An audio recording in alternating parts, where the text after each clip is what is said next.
Hello everyone, स्वागत है आपका एक और नई वीडियो में। और आज की इस वीडियो से हम एक नया चैप्टर स्टार्ट करने वाले हैं। और वो कौन सा? अपना मेंसुरेशन ट्यूडी।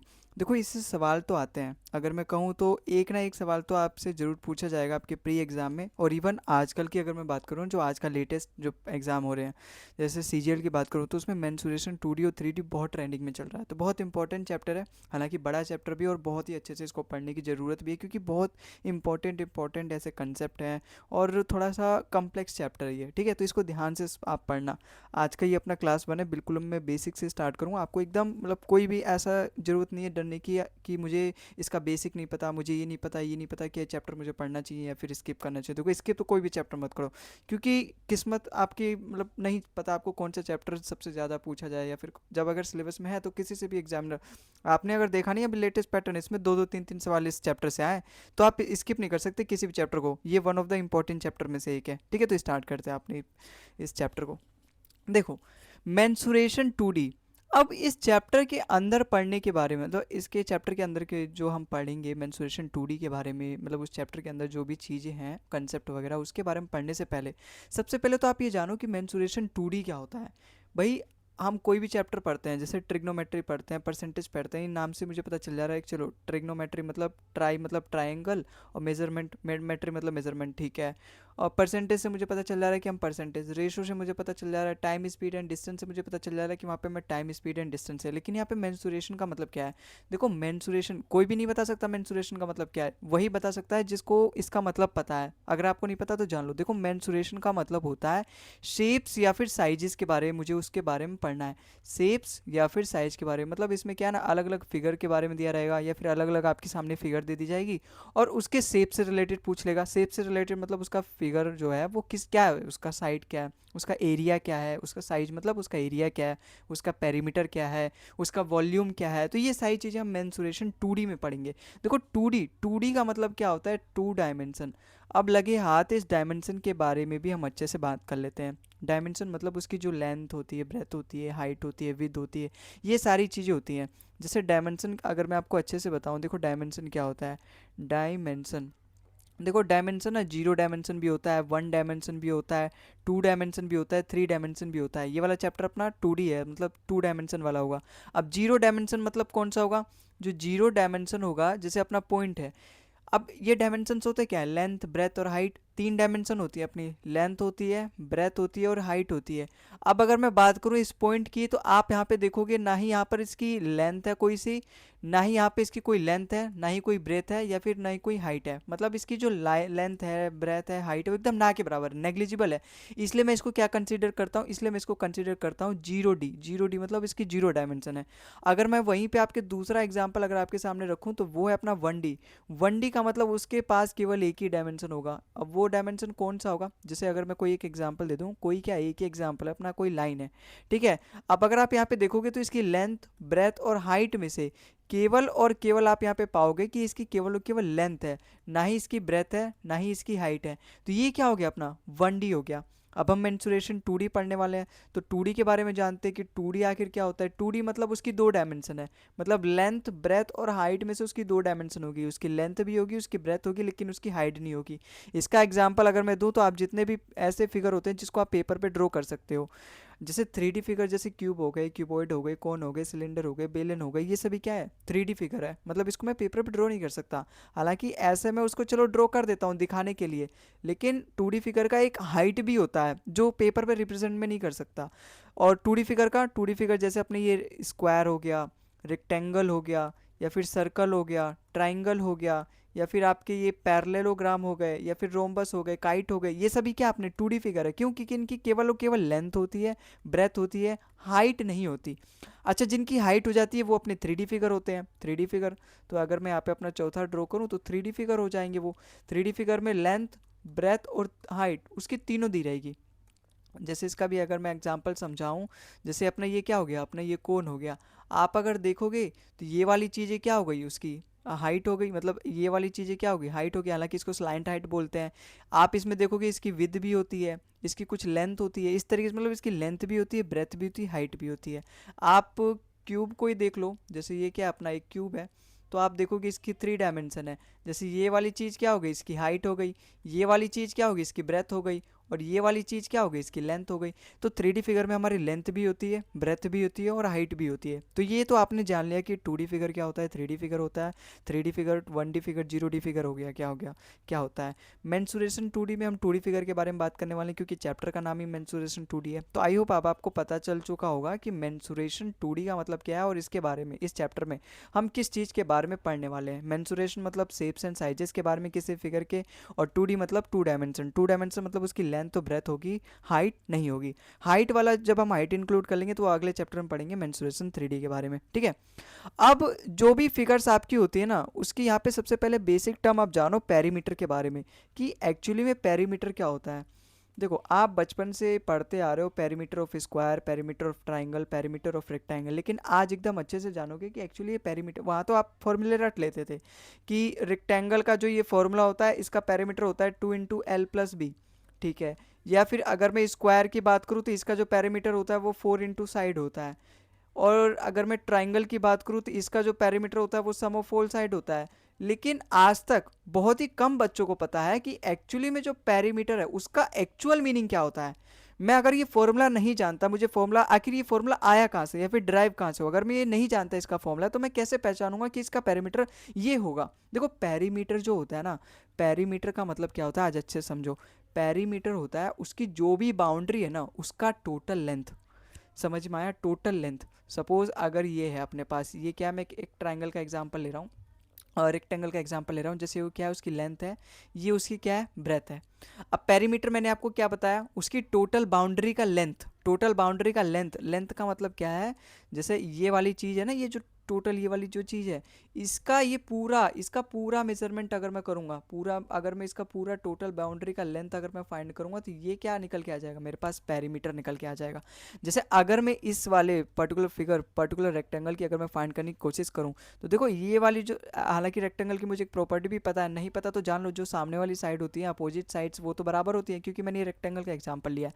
तो ये दोनों अपना लेंथ हो जाएगा और ये वाली दोनों चीज़ क्या हो जाएगी, ब्रेथ हो जाएगी। अभी अभी मैंने आपको बताया पेरीमीटर क्या होता है, सम ऑफ ऑल साइड, मतलब उसकी जो टोटल बाउंड्री है उसका लेंथ। तो यहाँ पे पेरीमीटर क्या हो जाएगा, अगर मैं इन दोनों को प्लस करूँ, यहाँ से मुझे पूरा प्लस करते आना है क्योंकि यही इनकी बाउंड्री है। इस वाले की पूरी की क्या है, एल है, ठीक है। फिर इस वाले की क्या है, पूरी बी से रिप्रेजेंट क्या है, फिर इस वाले की पूरी क्या रिप्रेजेंट कर रखा है, एल से, फिर इस वाले की पूरी क्या रिप्रेजेंट कर रखा है, बी से रिप्रेजेंट कर रहा है।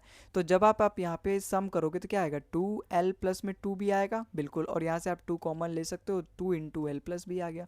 देखो आ गया कि नहीं, अपने रेक्टेंगल, पेरीमीटर ऑफ रेक्टेंगल का फॉर्मूला आ गया कि नहीं आ गया। ऐसे आप स्क्वायर में समझो भाई, इसकी चारों साइड्स बराबर होती हैं, ये भी बराबर होता है, ये भी बराबर होता है, ये चारों साइड बराबर होती है। तो अगर एक साइड है उसकी मैं 4 से मल्टीप्लाई कर दूं, मतलब चारों साइड्स की मुझे पता चल जाएगी कि उसका टोटल पेरीमीटर क्या है।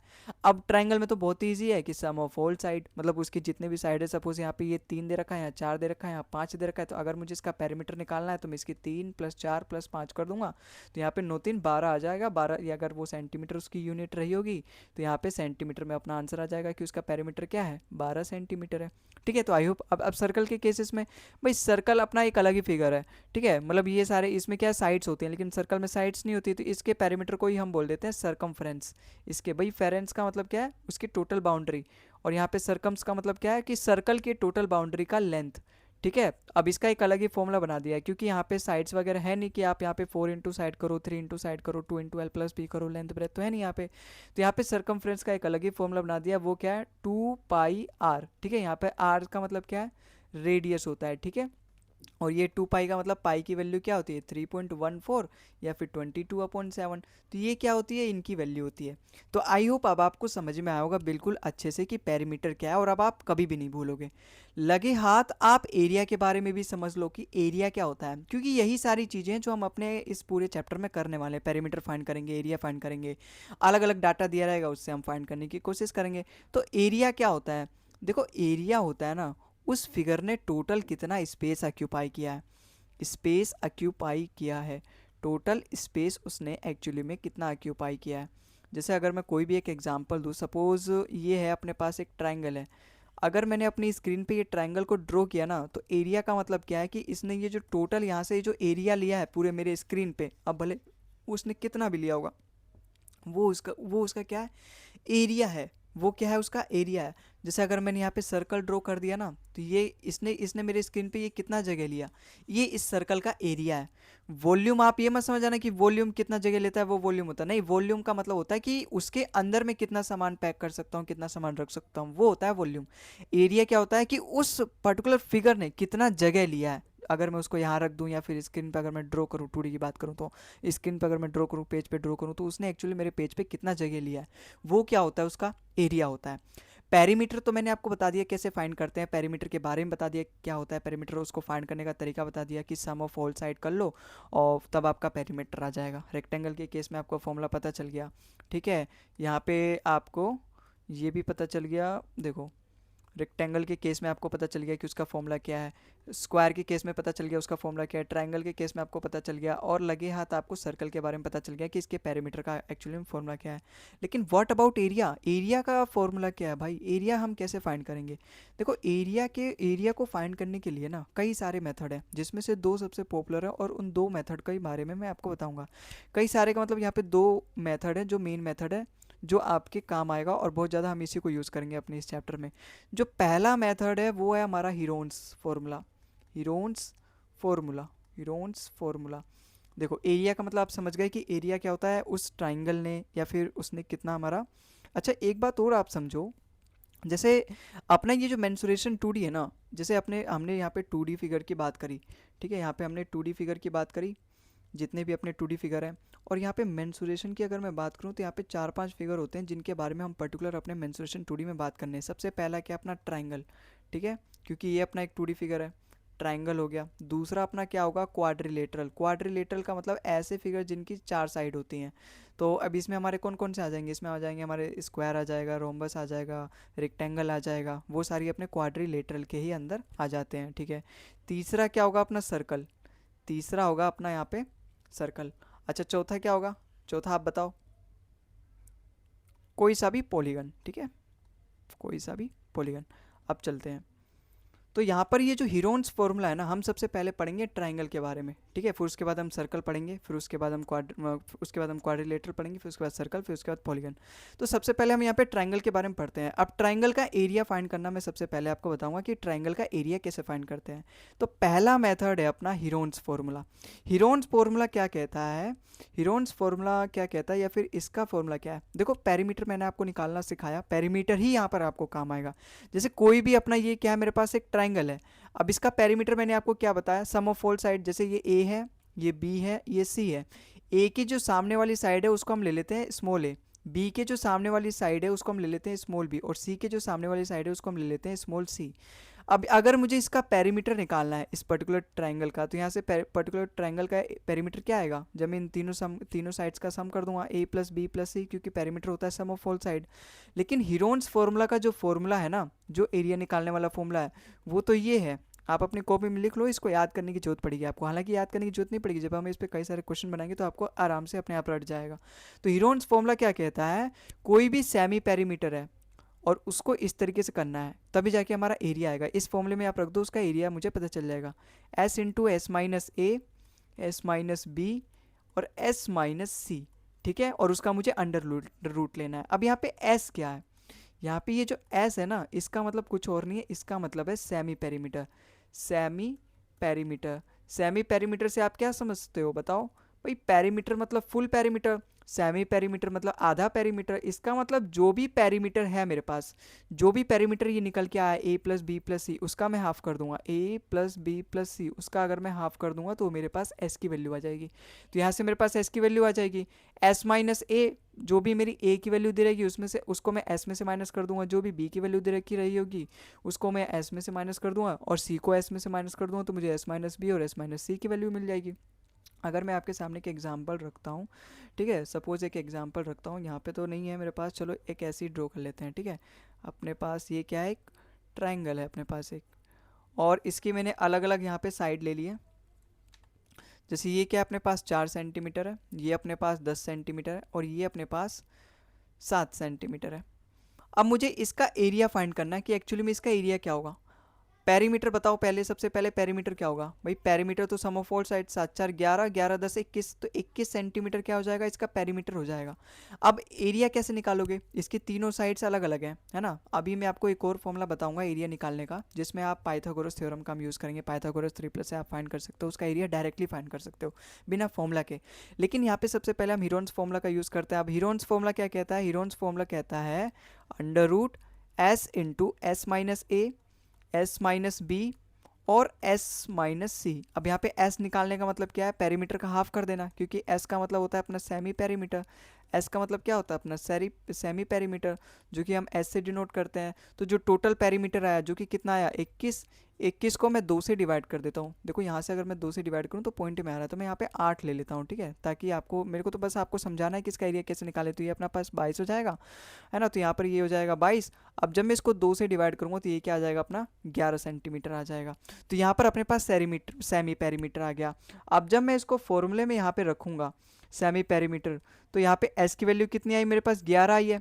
s माइनस ए, अगर मैं इसको a मान लेता हूँ, इसको मैं b मान लेता हूँ और इसको मैं c मान लेता हूँ, तो a की वैल्यू दे रखी है कितनी? 8। तो s में से 8 माइनस कर दूंगा भाई, s माइनस ए।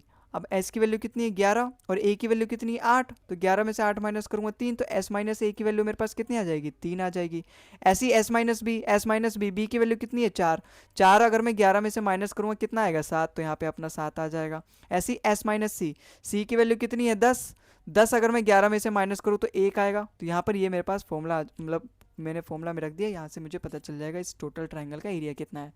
तो 7 या 21, और 21 की अगर इससे मल्टीप्लाई करोगे 231, तो अंडर रूट 231 अपने पास यहाँ पे क्या आ जाएगा? इसका करेक्ट आंसर हो जाएगा।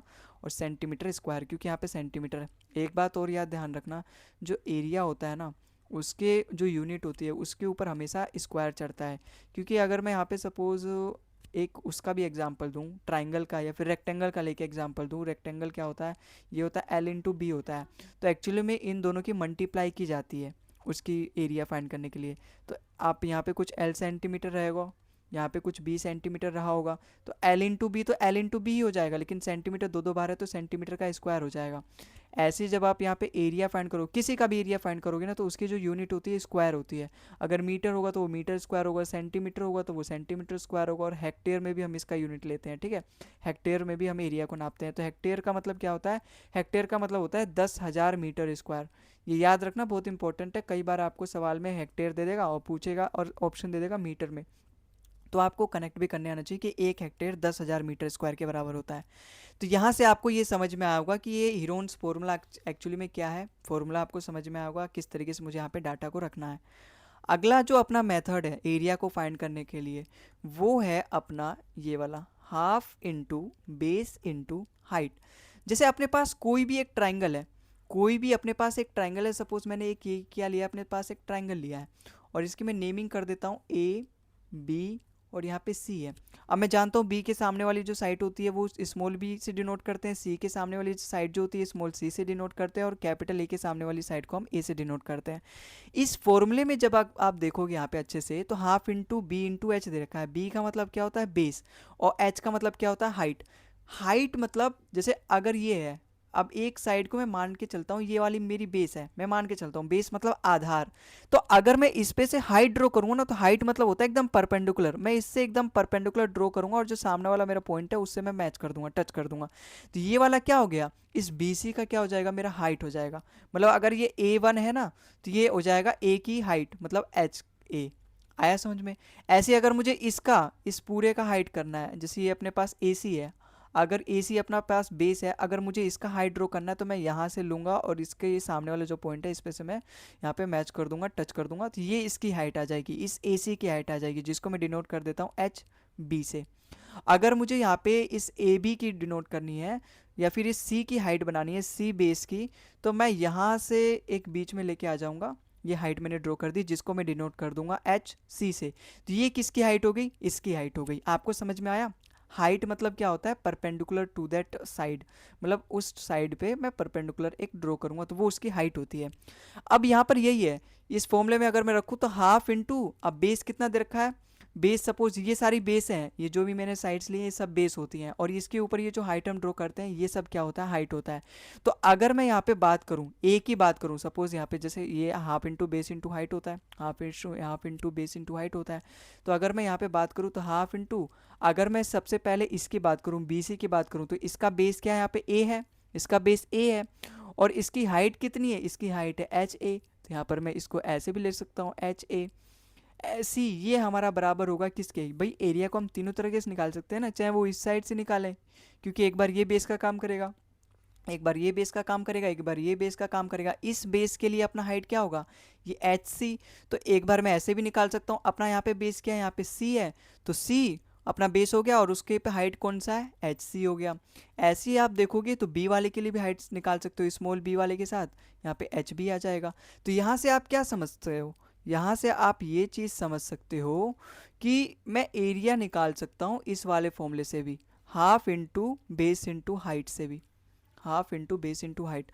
अब एक बात आप यहाँ पे और ध्यान दोगे, जैसे यहाँ पे एरिया को मैं डिनोट करता हूँ डेल्टा से, एरिया को मैं किससे डिनोट करता हूँ, डेल्टा से। आप यहाँ पे ये समझो, कोई भी जो एरिया होता है ना उसको मैं डेल्टा से डिनोट करता हूँ।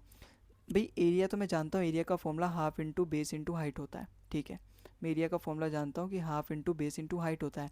लेकिन जब आप यहाँ पे देखोगे ना, ये इससे भी मैं एरिया निकाल सकता हूँ, मतलब जो ए वाला साइड है, जो ए वाला साइड है अपना ये वाला, इससे भी निकाल सकता हूँ, बी वाले साइड से मतलब AC से, और इससे भी निकाल सकता हूँ। बस शर्त ये है कि मुझे इसकी हाइट देनी पड़ेगी, मतलब इसकी हाइट मुझे पता होनी चाहिए, इसकी हाइट देनी सवाल में दी होगी। तो मैं इन तीनों बेस से अपना हाइट निकाल सकता हूँ, एरिया निकाल सकता हूँ।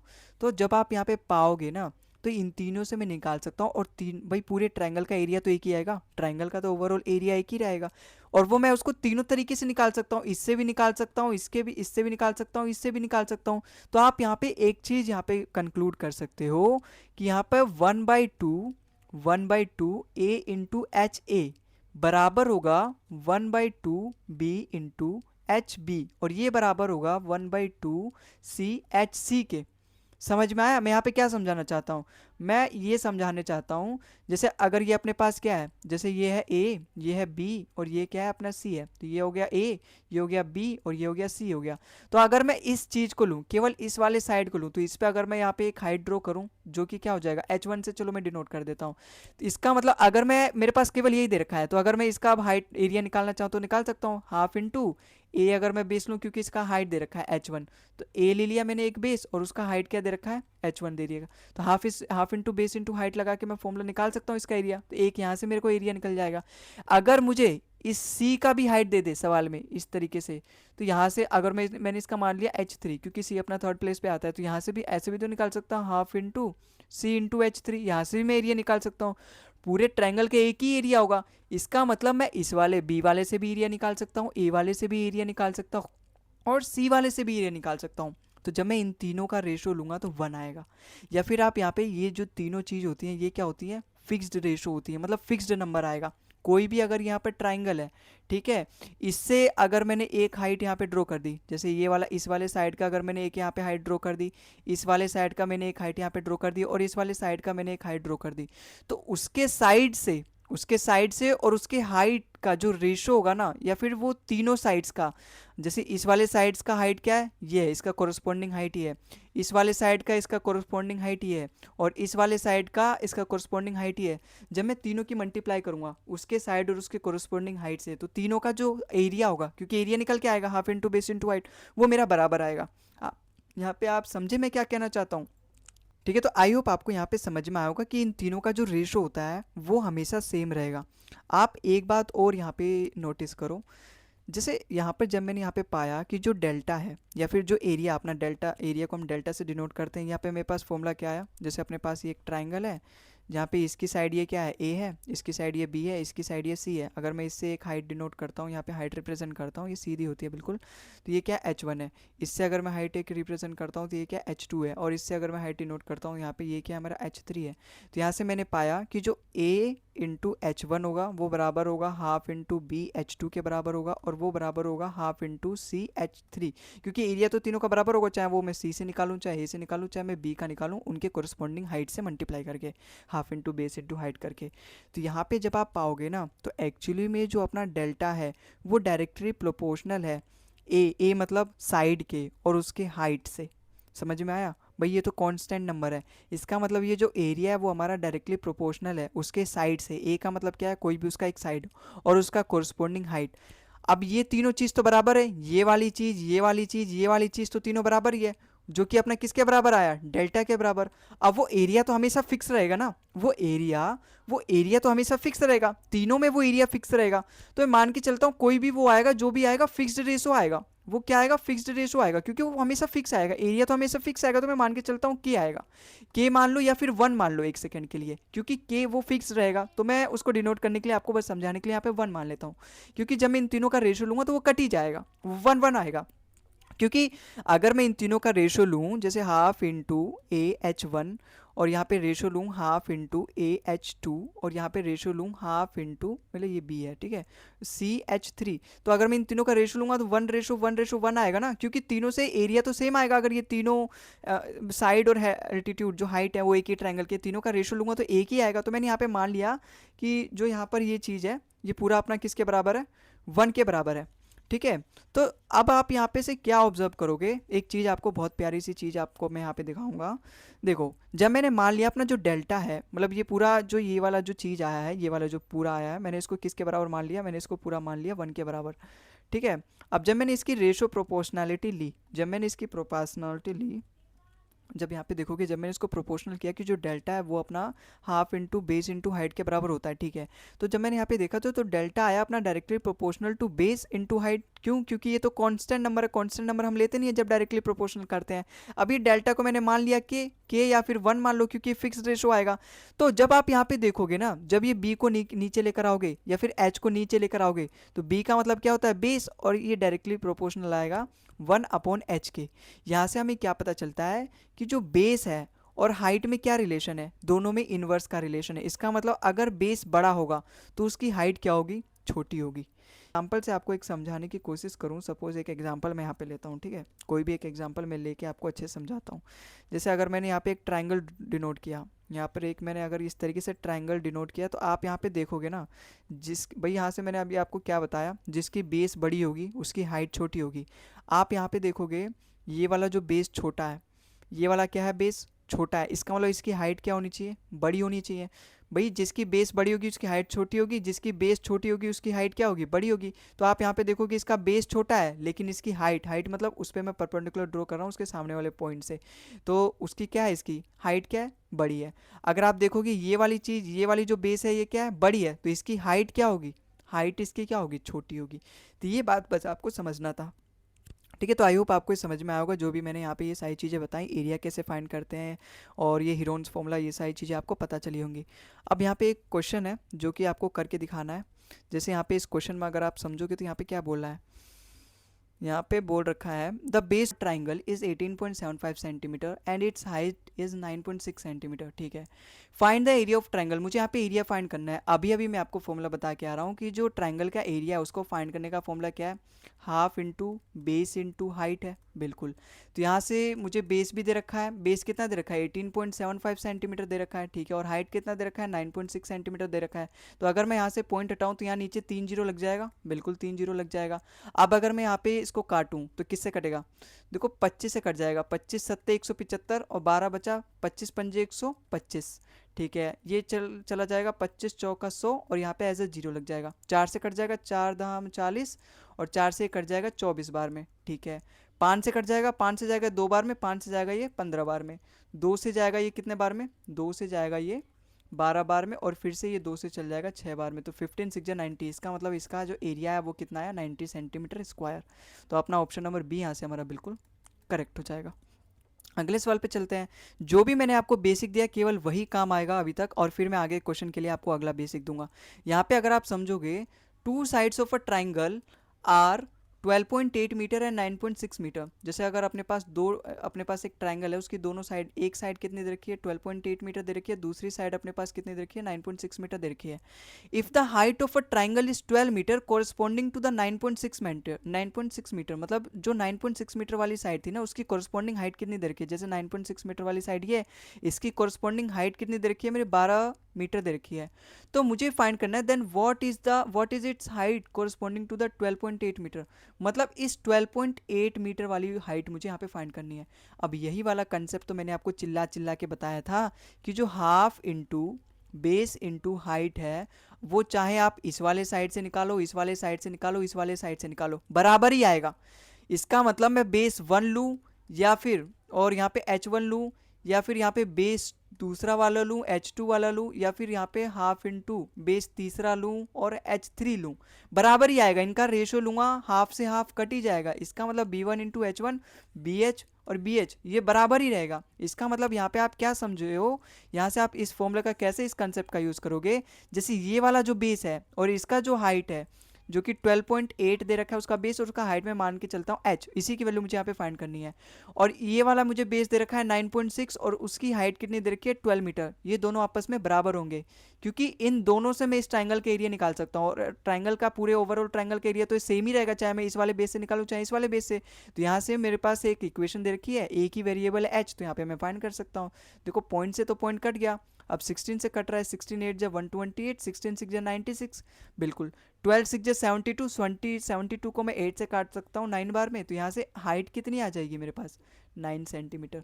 तो यहाँ से हाइट कितनी आ गई मेरे पास 9 सेंटीमीटर। अपना ऑप्शन नंबर सी यहाँ से हमारा बिल्कुल करेक्ट आंसर हो जाएगा। अगला सवाल देखो यहाँ पे क्या बोल रहा है, the ratio of the base of two triangle is x ratio y and that of area is a ratio b, then the ratio of their corresponding altitude. भाई यहाँ पे मुझे बेस दे रखा है, यहाँ पे मुझे एरिया दे रखा है और मुझे एल्टीट्यूड पूछ रखा है। एल्टीट्यूड मतलब हाइट। मैं इन तीनों में एक ही रिलेशन जानता हूँ कि जो एरिया होता है जिसको मैं डेल्टा से डिनोट करता हूँ वो half into base into height होता है। अब यहाँ पे आप देखोगे ये वाली चीज़ तो कांस्टेंट है भाई, ये जो डेल्टा है या फिर एरिया जो है वो अपना ये कांस्टेंट है, मतलब ये डायरेक्टली प्रोपोर्शनल है बेस इनटू हाइट। मेरे पास यहाँ पे बेस दे रखा है, एरिया दे रखा है, मुझे हाइट की वैल्यू फाइंड करनी है। तो अगर मुझे हाइट की वैल्यू फाइंड करनी है तो इस बेस को मैं नीचे लेके जाऊंगा, एरिया के नीचे लेके जाऊंगा, तो मुझे यहाँ पे पता चल जाएगा मेरा बेस कितना है। ठीक है, तो यहाँ से मुझे मतलब हाइट कितना है।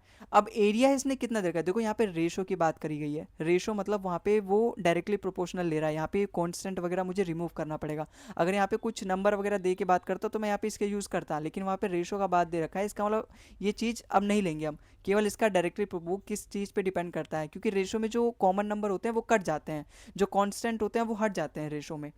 केवल केवल जो यूनिक होते हैं, जैसे अगर मैं यहाँ पे लूँ 4:12 लूँ, तो अगर मैं यहाँ पे देखूँ तो क्या यूनिक है, यहाँ पे अगर मैं देखूँ तो यहाँ पर दोनों कट रहा है, 4 से 1 बार में जा रहा है, 4 से 3 बार में जा रहा है। तो अगर मैं रेशो लूँगा तो केवल 1:3 लूँगा। यहाँ पे कांस्टेंट नंबर था 4 जो कि दोनों में डिवाइड था, दोनों में मल्टीप्लाइड था, तो 4 को मैं नहीं लूँगा, 1:3 लूँगा। तो रेशो में मैं केवल कांस्टेंट हटा देता हूँ, जिस पे वो डिपेंड करता है वो मैं लेता हूँ। तो एरिया मेरा डिपेंड करता है बेस पे और हाइट पे डिपेंड करता है। तो मुझे हाइट अगर निकालना है तो मुझे एरिया को बेस से डिवाइड करना पड़ेगा। अब एरिया यहाँ पे कितना दे रखा है, एरिया दे रखा है a/b और बेस कितना दे रखा है, बेस दे रखा है अपना x/y। अब किसी भी दो रेशो को अगर मुझे डिवाइड करना है ना तो उसकी क्रॉस मल्टीप्लिकेशन कर दो। जैसे अगर मेरे पास दो रेशो दे रखा है, सपोज यहाँ पे दे रखा है a और यहाँ पे b दे रखा है, मुझे इसको डिवाइड करना है 3:4 से। तो a वाले को मैं 3 से डिवाइड करूँगा, b वाले को मैं 4 से डिवाइड करूँगा। अगर मुझे इन दोनों के बीच में अगर डिवाइड करना है तो इसकी क्रॉस मल्टीप्लिकेशन कर दो, मेरे पास आ जाएगा तो 4a रेशो यहाँ पे 3b आ जाएगा। तो आप ऐसे यहाँ पर करो, ए इसकी वाई से मल्टीप्लाई कर दो, इसकी एक्स से मल्टीप्लाई कर दो, यहाँ पे क्या आ जाएगा AY/BX। तो अपना यहाँ पे कौन सा करेक्ट हो गया, अपना ऑप्शन नंबर ए यहाँ से हमारा बिल्कुल करेक्ट हो जाएगा कि इन दोनों का अगर मैं प्रोडक्ट करूँगा, क्रॉस मल्टीप्लिकेशन करूँगा तो वहाँ से मुझे एल्टीट्यूड पता चल जाएगा। यहाँ पे इसने रेशो ही तो पूछा है, then the ratio of their corresponding height, मतलब उनके कोरस्पॉन्डिंग हाइट का रेशो कैसे निकलेगा, जब मैं एरिया को बेस से डिवाइड कर दूंगा। अब एरिया अपना A/B दे रखा है, बेस अपना x/y दे रखा है, तो जब मैंने एरिया को बेस के रेशो से डिवाइड किया तो मेरे पास AY/BX मिल गया। अपना ऑप्शन नंबर ए यहाँ से हमारा बिल्कुल अच्छे से करेक्ट हो गया। ठीक है, तो आई होप आपको ये समझ में आया होगा। और आज की क्लास में बेस इतना ही, मैंने आपको बेसिक दिया थोड़ा बहुत और थोड़े बहुत क्वेश्चन करवाए। अगले लेक्चर में आपको मैं और भी सारे क्वेश्चंस करवाऊंगा, बहुत सारे क्वेश्चंस लेकर आऊँगा। तो इस चैप्टर को हम पूरा एकदम अच्छे से कंप्लीट करने वाले हैं। इस क्लास की अगर आपको PDF चाहिए तो उसका लिंक मैं डिस्क्रिप्शन में दे दूँगा, वहाँ से जाके डाउनलोड कर लेना। अगली क्लास में मिलते हैं एक और नए कंसेप्ट के साथ और भी नए आगे के क्वेश्चन के साथ। तब तक के लिए जय हिंद, जय भारत। मिलते हैं अगले क्लास में।